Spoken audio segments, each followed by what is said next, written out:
नमस्कार साथियों, मैं सोमनाथ मंडल अपने YouTube channel quick education hub में आपका पुनः स्वागत करता हूं।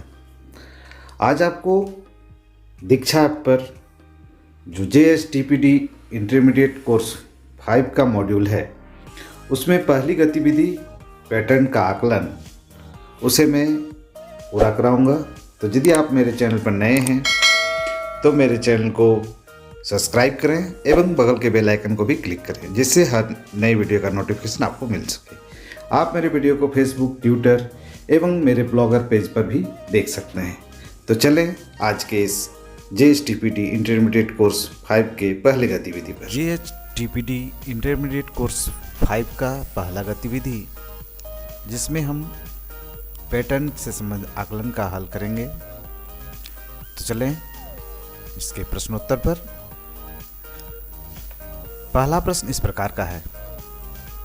शिक्षक प्रशिक्षण के दौरान एक अध्यापिका ने कहा, क्योंकि पैटर्न भी डिजाइन होते हैं, इसलिए पैटर्न और डिजाइन में कोई खास अंतर नहीं है। आपको क्या लगता है कि क्या यह अध्यापिका सही सोचती है? आप एक ही विकल्प चुन सकते हैं। पहला ऑप्शन है सही सोचती है, क्योंकि डिजाइन और पैटर्न एक ही होते हैं। दूसरा ऑप्शन है सही सोचती है, क्योंकि पैटर्न और डिजाइन एक ही नियम से बनाए जाते हैं। तीसरा ऑप्शन है सही नहीं है, क्योंकि पैटर्न में हमेशा एक नियम होता है, जबकि डिजाइन निर्माण बिना नियम से होता है। चौथा ऑप्शन है सही नहीं है, क्योंकि पैटर्न में हमेशा इकाई को बार बार दोहराया जाता है, जबकि डिजाइन का निर्माण एक नियम को ध्यान में रखकर किया जाता है। तो इसका जो सबसे सटीक आंसर है वह है ऑप्शन नंबर 3, सही नहीं है, क्योंकि पैटर्न में हमेशा एक नियम होता है, जबकि डिजाइन का निर्माण बिना नियम से होता है। अब इसे सबमिट करें और अगले प्रश्न की ओर बढ़ें। अगला प्रश्न है, 4 साल की रानी ने जैसे ही देखा कि उसके पिता ने शाम का खाना बनाना शुरू कर दिया है, तभी उसने खुशी के साथ गाना गाना शुरू कर दिया कि मम्मी आने वाली है। यह देखकर उसके पिता ने पूछा, तुमने ये कैसे जाना? आपको क्या लगता है कि रानी ने ये समझ कैसे बनाई? आप एक से अधिक विकल्प चुन सकते हैं। पहला विकल्प है रानी ने अपनी मम्मी से आने का समय पूछा था, इसलिए वो आसानी से बता पाई। दूसरा ऑप्शन है रानी ने घड़ी में समय देखकर पता लगाया। तीसरा ऑप्शन है रानी ने एक पैटर्न को समझा कि जब भी पापा शाम का खाना बनाना शुरू करते हैं तो मम्मी आने वाली होती है। चौथा ऑप्शन है रानी के पिता ने उसको बताया कि उसकी मम्मी आने वाली है। तो इसका जो सबसे सटीक आंसर है वह है ऑप्शन नंबर 2 और ऑप्शन नंबर 3। इसे टिक करें और सबमिट बटन दबाकर अगले प्रश्न की ओर बढ़ें। अगला प्रश्न इस प्रकार का है। कक्षा 1 की अध्यापिका ने बच्चों को एक पैटर्न दिखाकर उसका नियम बताने को कहा, लेकिन कक्षा के अधिकतर बच्चे नियम को नहीं बता पाए। जिन बच्चों ने बताया वो सिर्फ इतना बता पाए कि अगली आकृति चौकोर बना आएगी। पैटर्न आप अपनी स्क्रीन पर देख सकते हैं। आप अध्यापिका को क्या सलाह देना चाहेंगे जिससे अधिकतर बच्चे पैटर्न को समझ बना पाए? आप एक से अधिक विकल्प चुन सकते हैं। पहला ऑप्शन है अध्यापिका ने एक समय पर कई चीज़ों पर ध्यान दिलाने की कोशिश की। ऑप्शन नंबर 2 है अध्यापिका ने बच्चों को इस तरह के पैटर्न पर पहले अभ्यास नहीं कराया। ऑप्शन नंबर 3 है अध्यापिका ने गलत पैटर्न का निर्माण किया है। और ऑप्शन नंबर 4 है अध्यापिका ने कक्षा 1 के स्तर में कठिन पैटर्न को चुना है। तो इसका जो सबसे सटीक आंसर है वह है ऑप्शन नंबर 1 और ऑप्शन नंबर 4। आप भी इस पर टिक करें और सबमिट बटन दबाकर अगले प्रश्न की ओर बढ़ें। अगला प्रश्न है, कक्षा 1 की अध्यापिका रानी ने अपनी कक्षा में रंगीन और आसान नियम वाले पैटर्न के साथ शुरुआत की। आप एक ही विकल्प को चुन सकते हैं। ऑप्शन नंबर 1 है सही नहीं होगा, क्योंकि छोटे बच्चे को आप इस कक्षा तक रंगों की अच्छी पहचान नहीं होती है। ऑप्शन नंबर 2 है सही नहीं होगा क्योंकि रंगीन पैटर्न संख्या पैटर्न से अधिक जटिल होते हैं। ऑप्शन नंबर 3 है सही होगा क्योंकि रंगीन पैटर्न अधिक आकर्षित होते हैं। और चौथा ऑप्शन है सही होगा क्योंकि रंगीन पैटर्न बच्चे अपने आसपास अधिक देखते हैं। तो इसमें जो सबसे सटीक आंसर है वो है ऑप्शन नंबर 4, जो सही होगा क्योंकि रंगीन पैटर्न बच्चे अपने आसपास अधिक देखते हैं। इसे सबमिट करें और अगले प्रश्न की ओर बढ़ें। अगला प्रश्न है कक्षा 3 की एक अध्यापिका ने सिमरन को एक पैटर्न दिखाते हुए पूछा, कई बार पूछने का प्रयास किया कि इस पैटर्न में किन नियम का इस्तेमाल किया गया है, लेकिन सिमरन नियम नहीं बता पाई।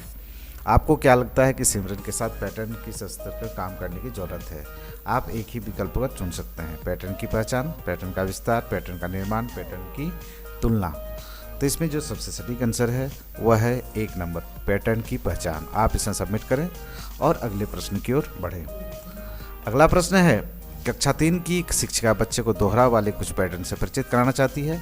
उन्होंने हरी और पीली बिंदी का इस्तेमाल करते हुए पैटर्न का निर्माण किया और बच्चों को इससे आगे बढ़ाने को कहा। इस पैटर्न को समीम ने कुछ इस प्रकार आगे बढ़ाया। क्या आपको लगता है कि शिक्षक पैटर्न का निर्माण करते समय किस बात पर ध्यान रख सकती थी जिससे समीम जैसे बच्चों को पैटर्न को सही से आगे बढ़ाने में बेहतर मिलती है? आप एक ही विकल्प चुन सकते हैं। ऑप्शन नंबर 1 है उन्हें रंगीन बिंदी का इस्तेमाल नहीं करना चाहिए था। ऑप्शन नंबर 2 है उन्हें बच्चों को अनेक बिंदी का इस्तेमाल करने के लिए नहीं देनी चाहिए थी। ऑप्शन नंबर 3 है उन्हें इकाई की पहचान बनाने के लिए इकाई को दोबारा इस्तेमाल करना चाहिए था। ऑप्शन नंबर 4 है उन्हें पैटर्न का निर्माण खुद से नहीं करना चाहिए था। चलते हैं इसके सही जो ऑप्शन है उस पर टिक करेंगे। तो इसका जो सही ऑप्शन है वो तीसरा है, उन्हें इकाई की पहचान बनाने के लिए इकाई को दोबारा इस्तेमाल करना चाहिए था। सबमिट बटन दबाते हैं और अगले प्रश्न की ओर बढ़ते हैं। अगला प्रश्न है कक्षा 3 की अध्यापिका सोनिया ने अपने कक्षा के बच्चों को पैटर्न की सहायता से पहाड़े बनाने के लिए प्रोत्साहित किया। जैसे 8 के पहाड़े को बनाने के लिए 5 और 3 के पहाड़े को जोड़कर बनाया जा सकता है। आपको क्या लगता है कि अध्यापिका ने सही कहा?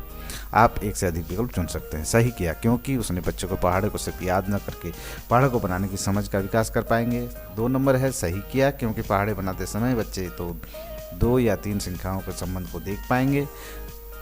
ऑप्शन 3 है सही नहीं किया क्योंकि इससे बच्चे पहाड़े याद नहीं कर पाएंगे। ऑप्शन 4 है सही नहीं किया क्योंकि बच्चे पहाड़े की समझ बनाने में ज़्यादा समय लेंगे। तो इसका जो सबसे सटीक आंसर है वह है ऑप्शन नंबर 1 और ऑप्शन नंबर 2। आप इस पर टिक करें और सबमिट बटन दबाकर आगे की ओर बढ़ें।